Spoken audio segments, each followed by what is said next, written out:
The Commander quarterly update dropped on Tuesday, and surprise, surprise, no changes to the rules or banned list. This has become pretty commonplace lately, with the most recent bannings occurring in September of 2021, July of 2021, Golos and Hullbreacher. Before that, the Rules Committee would ban a card every year or two, give or take. And so it feels like a little bit of a doldrum. It feels like, to me, that the Rules Committee is more focused on their doctrine, their format philosophy document. Let's try that again. And, they did expand upon it. Jim LePage posted on Twitter that they've been working on this for several years. It's one of the main format-related things that he talks about with Sheldon prior to his passing. This is going to be a short thread with some of the goals. And he mentions that they want to center the things they care about, define what the format by what it is rather than what it's not, avoid nebulous and subjective idea of fun, outline responsibilities of the Rules Committee, and those are the four things that he mentioned. And in the philosophy document, they have the three main tenets, which are social, creative, and stable. And so, to me, this is interesting that, on the one hand, you have 27,000 legal cards in Commander, right? And 51 cards that are banned. There's more than that. There's conspiracies and anti-cards. So really, it's 51 minus the community notes cards like Jihad and Invoke Prejudice. Like, those are not in there. But so 45 cards that are banned based on gameplay alone. And so 45 cards out of 27,000 to me is a little bit low as far as cards that are banned. I'm a kind of a ban happy person, as you might have figured out in my past videos. I would ban a few more cards. I don't think you need to ban 1,000 cards. You don't got to go that far, but a little bit goes a long way. Back to my home page, the salt page that lives rent free in my mind. A lot of these cards could go, in my opinion.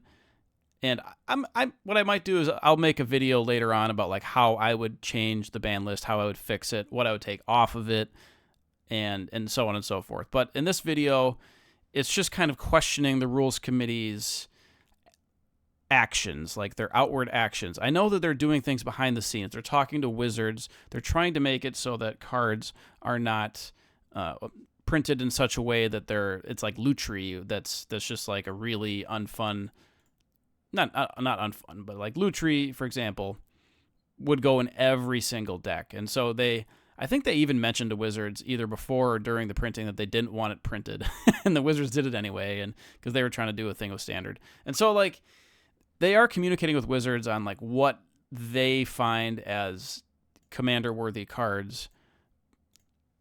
And Wizards still does their own thing at the end of the day. They'll still print cards at the end of the day. There are other formats besides Commander, right? My question is just like the Rules Committee isn't banning quite enough. I'm not saying they got to go hog wild, but one ban a year I feel might be fair. And so back to the Jim LePage post, he talks about centering on the things they care about. So they want to highlight the most important experiences in Commander, right? They want Commander to not be competitive. Oh, well, sort of, even though Commander and CDH are both combined, which that could be its own video. Also, what I would do regarding Commander and CDH, and he mentioned that Commander is Magic's biggest format, and actually Commander has been carrying Magic lately. Magic eclipsed $1 billion in 2022, and so like it's kind of funny because I'm complaining about the Rules Committee, but on the other hand, Magic is growing, Commander is growing, so are they really doing anything wrong? I would say yes and no. Like, on the one hand, yeah, they haven't made any drastic mistakes, but I think they could do better. And actually, even in their, well, in Sheldon's evaluations of himself and the Rules Committee, it might have been mostly himself. He mentioned that, yeah, he'd give himself like a C+ some years on how they wanted to do things better, and like that's totally fair. Like, They're not perfect, but they're definitely better than having wizards rule the format. Because I think that happened on one of the online clients, and they really did not do a great job on the ban list. So the rules committee is better than wizards. They're much better than Reddit. My God, Reddit would not do a good job banning or unbanning. They would just destroy it. I'm just concerned that they're letting things slide. We have Dockside Extortionist. It's in the thumbnail, right? This card, in my opinion, is just as good as Primordial. Where is it? Primeval Titan. No, Sylvan Primordial is a different card, but Primeval Titan, Dockside Extortionist, similar cards, and yet Dockside's not banned. Yes, Dockside has cases where it's not quite as good, but that's just one example of inconsistency on the ban list. And Dockside is not, it doesn't have the Armageddon problem where Armageddon, right? I made a video about that. This card is, in my opinion, arguably ban-worthy, but it has a bunch of variations that would force them to ban those as well. So you'd have Armageddon, Obliterate, Jockalops, Ravages, etc. And so I understand why they haven't done that.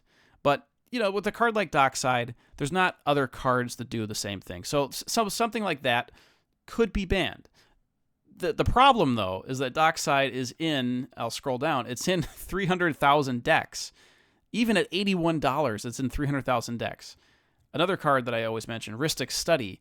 This is in 540,000 decks. This is in 29% of all EDH decks. And what the problem is here with Dockside, with Rhystic Study, is that these cards are, how do I say it? They're printed in such a way, let's see.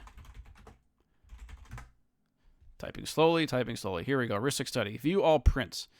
This is being printed every year, and Wizards wants to sell packs. They want people to buy cards. Dockside has fewer printings than Rhystic Study, but I can see why the Rules Committee isn't banning these two cards, because there's money, right? There's money involved. They banned Hullbreacher quickly because it was relatively new. Golos also was relatively new when they banned it, and it's a 5-color. It was the most played commander at the time. And so they weren't $40 cards, $80 cards. I see the reticence to want to ban the expensive cards. Another card I would mention is Gaia's Cradle, which this is should have had that pulled up, but Gaia's Cradle, here we go. This card here is $700. And that's a pretty, that'd be moderately played, $700 maybe. This is unbanned. And if they banned this, people would get very upset, right? And it's reserve list, super expensive. Reserve list is a whole other video. It's just kind of funny to me, the inconsistencies of this ban list and the Rules Committee. They're writing down their document. My question is this. The Rules Committee has their document, right? Here's a document. Oh, that's the ban list. Document right here. Well, part of the document. Philosophy of Commander. It's not a traditional format of Magic the Gathering. Other formats manage to create an environment where continuous improvement, zero-sum gameplay are desirable and incentivized. Commander offers an environment where those goals are not the only things to aspire to. The Commander Rules Committee's decisions are informed by a gameplay philosophy that is expressed and reinforced by its rules and ban list. And the 3 principles I mentioned before. So they want you to be creative, stable, and social. But the problem is there's a lot of cards that don't fit that mold. And I won't go into super detail on any of them. It's just confusing to me why they aren't banning these. Other than the price thing with Rhystic Study and Dockside, for example, the Rules Committee needs to take outward actions. They need to take they need to pass the vibes check, right? Because they're doing things behind the scenes, and they're doing a good job behind the scenes, I think. It's just the optics of it, to me, are not ideal. And so the problem, too, is that banning based on fun is nebulous. Jim LePage mentions it here. And he's trying to point to the things positively, what can you do, not what can't you do. And so they're trying to hash things out. They're trying to make things more, well, I guess less nebulous, but in this kind of format. I don't know how you do that. There's a couple other tweets I'm going to mention quickly. PWP Ryan on Twitter says, "You want real ban discourse? Unban ancestral recall." And then there's a whole thread on this. I liked it just so I could save it. I didn't want to bookmark it, but like, it's, yeah, with Commander, the most played format, it's safe that the optics of cost no longer apply, which they should. Originally, it was banned for poor optics rather than power level, right? And that's what they wrote. However, they didn't ban all the Power 9. They didn't ban Time Twister. They didn't ban reserve list cards like the Dual Lands, which are hundreds of dollars. So those are cost prohibitive. And that was my phone that just fell. So this tweet here is, it kind of fits. Like, the Rules Committee is not banning enough cards, and so why ban anything? We have 45 cards banned total. Just unban them all at that point. I disagree with that, but there's a point to be made. Pleasant Kenobi, I mentioned him before. He says this is unhinged. I agree with that take, yeah. And then somebody else said Prophet of Crewfix unban, and I'm like, oh my goodness, like, this is even worse than Recall, because that just it hogs all the gameplay time. And anyway, so yeah, Brian David Marshall mentioned that he liked the social, creative, and stable nature of the format. Joe on Twitter says that, "I wish there'd be a rule for the RC that after X many quarters with no changes, we will dissolve, as it's proof that we're completely unnecessary for the popularity and existence of the format."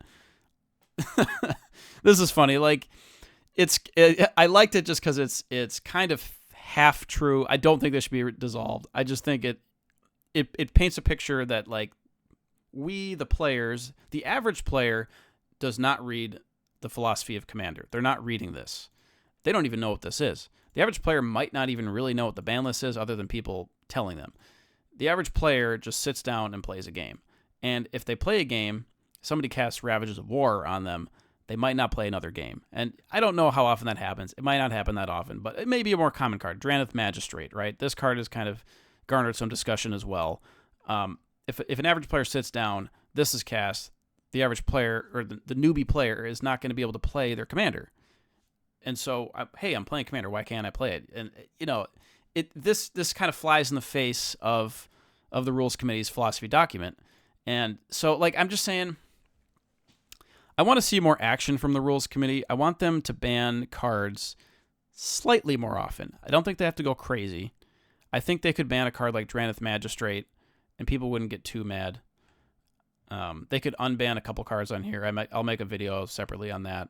But, you know, maybe start with Drannith Magistrate. There's a lot of, it's in a lot of decks, but they haven't reprinted it a lot. You know, it'd be fine. Rhystic Study and Dockside would be the two I'd ban first, though. These are just crazy cards. But yeah, the Rules Committee needs to take more action. And Mark Rosewater, I'll kind of end it on this. A while ago, he mentioned that he truly believes that if nothing ever gets banned, they aren't doing their job properly. They're supposed to come up to the line, which occasionally means they step over it, which is as where the line is changes based on so many conditions. So if the Rules Committee isn't banning anything ever, then why are they there? You know, they have a philosophy document. It's nice and it's well written. It has good intentions.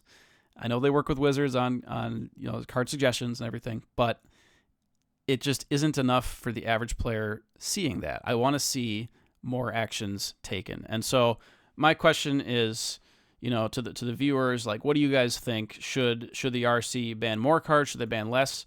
I think they should just take some sort of action. And, you know, I'm just curious what you guys think in the comments. So let me know. And until next time.